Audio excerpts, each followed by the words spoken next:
Well, just one day before congressional hearings on apparent security lapses in Libya prior to the assassination of our ambassador and 3 others, there are new allegations from a top Republican lawmaker regarding what looks like an Obama administration's decision to scale back security in the weeks before the deadly terrorist attack on the consulate. Joining me now, Utah Congressman Jason Chaffetz. He's on the House Oversight and Government Reform Committee, and he just returned from a fact-finding mission to Libya. Congressman, welcome back to the program. Thanks, Megan. So, there's obviously a security lapse. There obviously was a security lapse because we have 4 dead Americans in Libya. But this morning on Fox, you made news by suggesting that you believe there was a, quote, coordinated effort between the White House and the State Department to scale down security in Libya. On what do you base that? Well, clearly they wanted to have the appearance of normalization in Libya sooner rather than later. I went to Libya. I was there most all the day on Saturday. Not a single person on the ground did they ever mention a video, or did they ever talk about some sort of riot or protest or anything like that. To the contrary, I think what you're going to see in the hearing tomorrow is a series of requests from the security professionals on the ground asking for more physical resources to protect the facilities themselves and more American personnel in order to help secure things. Not only did they not get more American personnel, they actually reduced the number of American personnel. And what they told them to do is go hire more Libyans, which is a very difficult thing to do in a country that's so unstable like Libya. What do you base the allegation that you believe there was some coordinated effort between the State Department and the White House on this?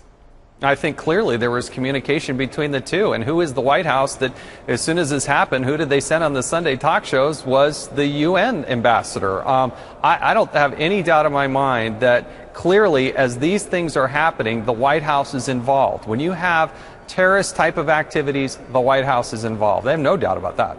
Is that so? I mean, it's supposition. It's not that somebody has leaked that to you or you've seen a document.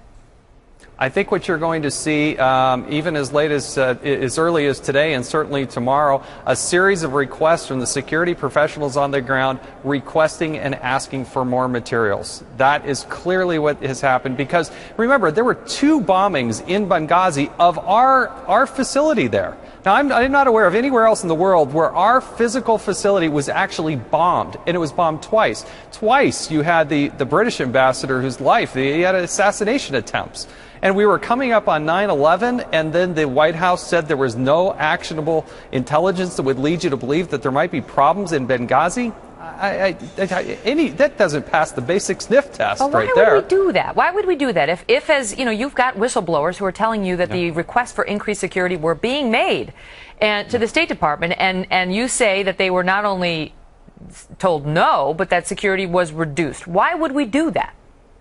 My personal belief, my impression is that they wanted the appearance of normalization as swiftly as possible because that fit the political narrative that things were calm, cool, collective, Al-Qaeda, terrorists, that wasn't a problem in the Middle East. We helped Libya and look how successful it is. Unfortunately, look at the results. And now that we've sent the Marines into our embassy there in Tripoli to help secure it, thank goodness they did.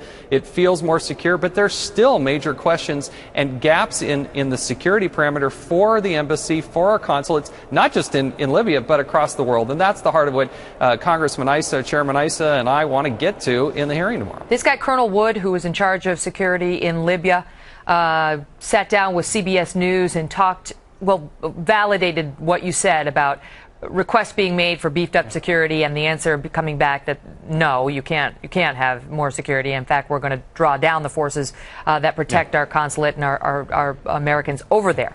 But the State Department came out in response and said, well, the colonel was stationed in Tripoli, not in Benghazi, and therefore he, despite his claim that he spoke with Ambassador Stevens every day, he really didn't know what was happening in Benghazi and wasn't in a position to speak to that. Your thoughts on that?